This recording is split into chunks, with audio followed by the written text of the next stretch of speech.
Welcome, everybody, to this week's podcast episode for the Financial Freedom Podcast. I'm your host, Dr. Christopher Liu. As you know, I talk about 4 different types of freedom: time, financial, location, health freedom. In that light, I'm always interviewing entrepreneurs, guests, people doing things on the cutting edge, and sharing those messages with the audience. So today we have Scott White, and his mantra is "The life is too short, guy." And so we're going to be talking all about attitude, looking for humor, the value of time, and making every moment precious. So I'll introduce Scott and welcome to the show. So Scott, welcome. Thank you so much. I'm grateful to be on. Yeah, I know we're connected through Podmatch, and you're chiming in from New Jersey. Tell us more about your story, background, and we'll get started. Awesome. Well, today I'm an author, which I'm really excited about, and that's my passion at the moment. I recently published a book called "The Life is Too Short, Guys: Strategies to Make Every Day the Best Day Ever." And right now it is my mission. My mission is to make the world happier, one smile at a time. And it's sort of how I'm defining myself. Separate from that, I'm married to my high school sweetheart and have 2 wonderful daughters. My day job is in real estate. I'm the chairman and CEO of a public real estate company. I'm also a partner and founder of a student housing development company. So I got a few things going on, but right now I'm really excited and fired up about making the world happier, one smile at a time. Oh, that's so wonderful. I got my freedom through real estate and wanted to share that with the audience. So tell us, so we'll talk about, today's going to be all about the life is too short philosophy. And so just as a background, walk us through what this philosophy is. Sure. So it is a philosophy that I've assembled over the course of my life. There wasn't one pivotal moment that created this philosophy. And during COVID, I sort of had this moment, this epiphany, where somebody actually called me for the first time.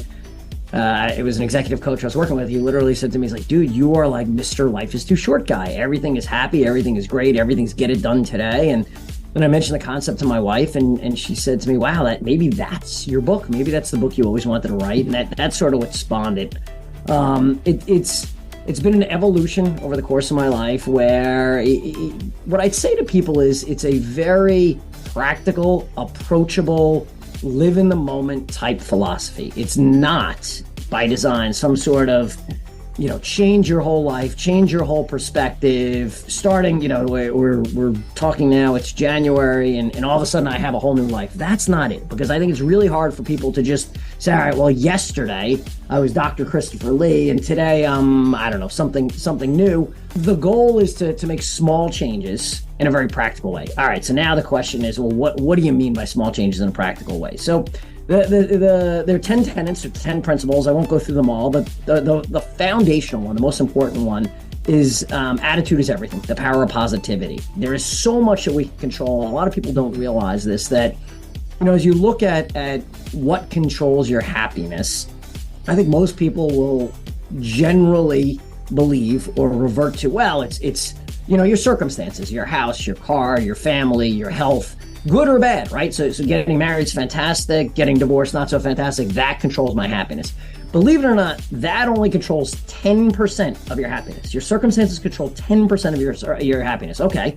So Scott, that leaves 90% of the pie. What's that 90% that leads to happiness? Well, about 50% is genetic, just like your eye color and your hair color and your height. It is genetic and you can't control that. But wow, what about that other 40%? The other 40% is right here. It's all in your perspective and your approach and how you view the world. And what I tell people as a starting proposition, you want one simple, easy takeaway, although I'll give you a whole bunch of them. One simple, easy takeaway. I ask you right now, what was your first thought when you woke up this morning?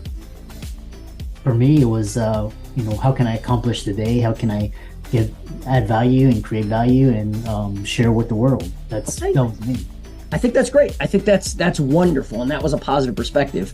I am going to guess, as people listen to this show, and if they're driving, they can't close their eyes, so I'm not going to suggest that. But if they just take a minute and close their eyes and think about what was my first thought, most won't know what it is. And those that do know, I think more often than not, it's going to be, Oh, it's cold. It's dark. I have 1,000 things to do today.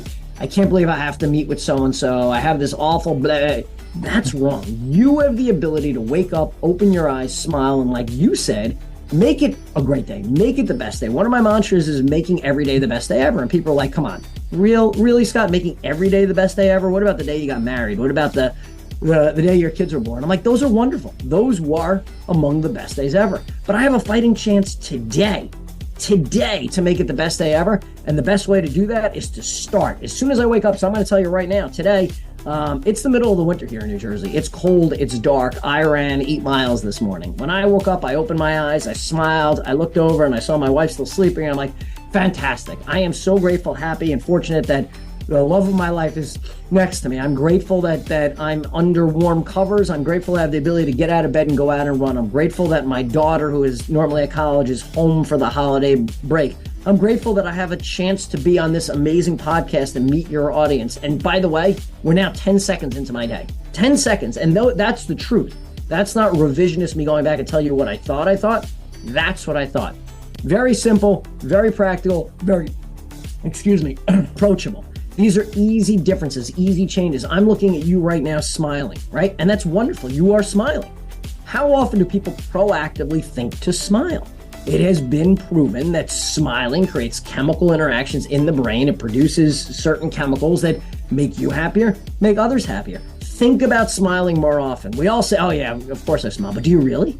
Do you really when you're driving? Do you really when you're making dinner? Do you really when the kids come home? Do you really when you wake up in the morning? I bet you don't. Here's your chance to spend more time smiling. No one has ever over smiled. Yeah, it's quite interesting, especially in we know living in difficult, we're living in very uncertain times, and just things are just, we can't get our hands around it.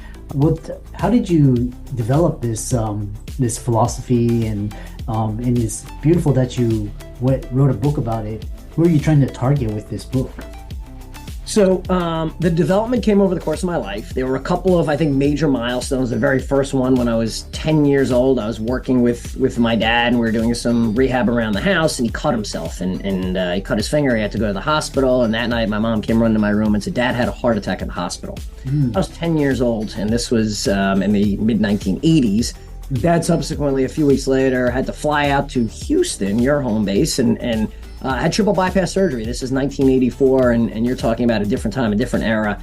This was the first time as a 10-year-old where I realized life is precious, life is short, life is finite, make the most of it. Dad survived, and Dad went on to live about another 25 years after that. He did pass away about 12, 13 years ago, so that was sort of another major milestone for me, is losing a parent. I lost my mom a few years after that, and these were all elements of make the most of today. I think too often, as your listeners think about it, they know stories of people that have had major aha moments. They've had an epiphany in life, usually as a result of a negative event. They've dealt with death, they've dealt with illness, they've dealt with injury. I want people to have that aha moment right now. As you're listening to this show, I want the light bulb to go off and be like, this crazy guy has kind of something here. I don't have to wait for that kick in the teeth. Today's the day that I'm going to embrace. I'm going to live a happier life. I'm going to be more proactive and positive. And now to the second point of your question, who's this book for? That's the beauty of it. It is truly for everyone. I wrote it very thoughtfully and carefully to make it practical and approachable. So it's not an academic piece. This is not for the elitists. This is not for those that love to read. In fact, I would challenge all of your listeners that don't love to read, go out and find this book. Go out and find this book and read it. Why? One, it's a fast read. Two, it's full of stories, both my own and other people's stories. So I do pack it with those proverbial aha moments that we just talked about. Unfortunately, people have them. And in the book, you're going to learn about someone that is a quadriplegic, and you're going to learn about someone who attempted to commit suicide. And you're going to learn about someone whose own young child died, and what their takeaways were, what their lessons were. And I want readers to say, you know what? I'm not waiting for that. I'm going to live my best life today. So I think this book is so practical, so approachable for everybody. If you can read, you can buy this book. And by the way, if you can't read or don't really like to read it, it'll be out on audiobook in a few months. Nice. And I'm going to check it out on Amazon right after this. And so one thing is, especially with if we're a lot of the audience is they're part of them are entrepreneurs, but some of them actually they work in a corporation, in a corporate setting, and so how can they incorporate these types of philosophies into their workspaces? Oh, fantastic. There's so much you can bring to the workplace. And one of the things I'm very fortunate, grateful, and blessed is that I am chairman and CEO of a public real estate company where our company's been recognized as one of the best places to work for the last 3 or 4 years, and I'm really proud of that. And why is that? One, it's part of this mantra, it's part of this philosophy. It's show up every day, be grateful, be happy. I am grateful for my team, and they know it. They know it all the time. Let the people you know around you how important they are. There is very little hierarchy in our organization, and that's important. It's not just by title. It's about respecting people, treating them as human beings, treating them as colleagues and friends, and less focus on the managerial style that makes people want to leave organizations. I just saw a statistic which blew my mind. 95% of all employees in the United States right now are considering leaving their job. 95%, and 61% of that same group are burnt out. How is that possible?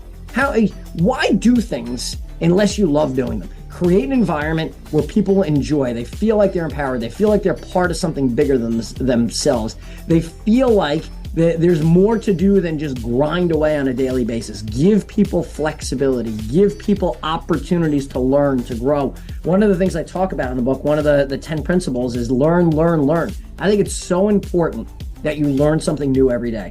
And we give our team the opportunities to learn things, not just professionally. You want to, there's someone on the team that wanted to learn to be a photographer. And we said, go out, take some photography classes. We'd be happy to reimburse you. And oh, by the way, why don't you take pictures at our next event? These are opportunities you can create within your organizations to give people empowerment, to give people an opportunity to learn, to give people a platform to grow on, to feel like they're part of something bigger than themselves. Yeah. So inspiring. And as we're nearing the conclusion of our talk, but what are some strategies, like specific strategies to make every day the best day ever, make every second count? Sure. Well, first of all, as I said, smile when you wake up. That's the easiest one. Smile, be grateful, be happy. Think about random acts of kindness. When was the last time you performed a random act of kindness? Or when was the last time you were a recipient of a random act of kindness? And in the book, I talk about how I'm a runner, and my very first marathon, some person I'd never met before and I'd never seen again helped me get across the finish line. Total random act of kindness. That helps create a better environment for you, for everyone. Look at the world through a positive lens. There's so many opportunities when you receive an email, you receive a call, you're meeting with somebody, and you know that there's an opportunity for negativity, for disagreement. No matter what the facts are, you could find a way to spin that in a happy way. Find humor wherever you are. I like to quote the famous literary Dr. Seuss, from there to here, from here to there.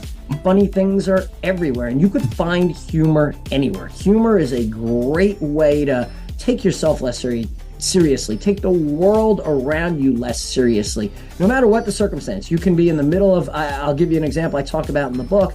I mentioned to you that my father passed away, I guess it's about 15 years ago now, and I remember standing at the funeral home over the coffin before everyone came in. This is kind of one of the low points of my life, and my phone rang. And for most people, they'd be mortified. Instead, for me, I'm like, you know what? Regardless of the situation, there's humor anywhere. And I literally reached in my pocket, I grabbed the phone out, immediate family standing around me. I'm like, hey, Dad, how are you? What are you up to? Right. I love the reaction. You laughed, and so did the people around me. It's just an example of wherever you are, you could find humor. Take yourself less seriously. Celebrate constantly. I don't, that whole sort of, we give trophies to too many kids and there's no pay for performance. No, I don't believe that at all. I think that we don't celebrate enough. Yes, we need to separate people. We need to reward outperformance. I got that. But celebrate small victories. Celebrate as you're listening to this right now. Maybe you're driving home tonight.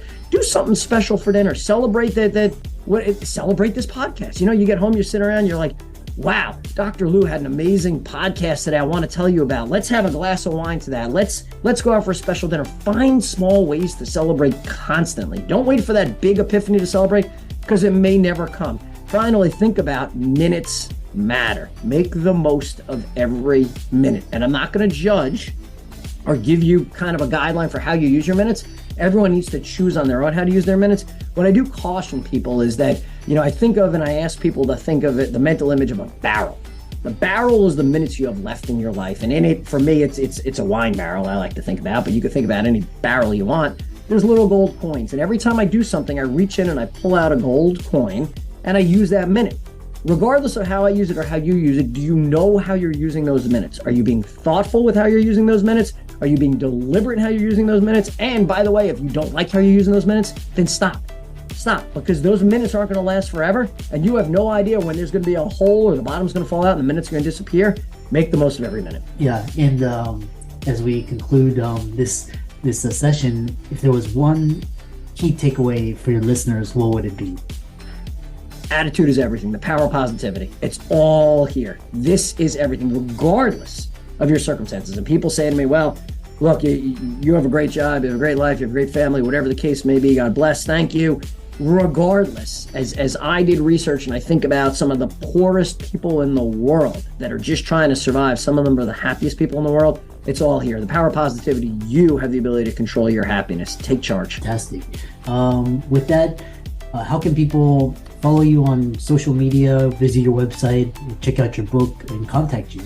That'd be wonderful. Look, you can find the book on Amazon, Barnes & Noble, and in bookstores near you. You could check out my website at lifeistooshortguy.com.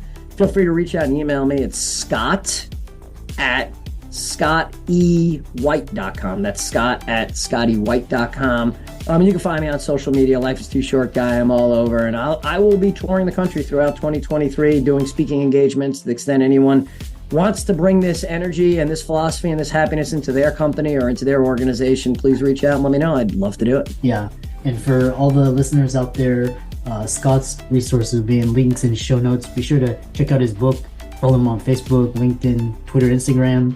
And with that, thanks so much for dropping so much wisdom, and thanks for coming onto the show. Thank you.